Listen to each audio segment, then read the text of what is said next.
इस रहस्यमयी गांव में क्यों किसी का भी परछाई नहीं है? चलो पता लगाते हैं। हमारी कहानी शुरू होती है एक अकेला मुसाफिर के साथ जो एक धुंध से ढके गांव में दाखिल होता है।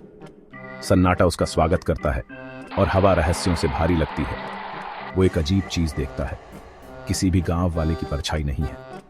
हैरान और घबराकर वो पास खड़े एक बच्चे से पूछता है, क्यों? बच्चा चुपचाप गांव के बीच में एक पुराने कुएं की तरफ इशारा करता है। मुसाफिर कुएं में झांकता है।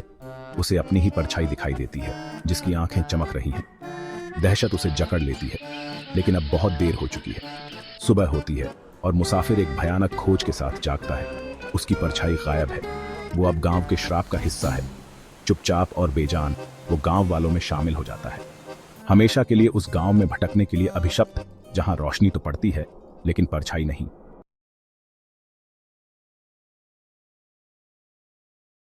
इस रहस्यमयी गांव में क्यों किसी का भी परछाई नहीं है? चलो पता लगाते हैं। हमारी कहानी शुरू होती है एक अकेला मुसाफिर के साथ जो एक धुंध से ढके गांव में दाखिल होता है।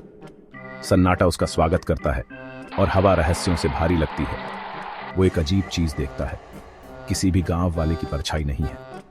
हैरान और घबराकर वो पास खड़े एक बच्चे से पूछता है, क्यों?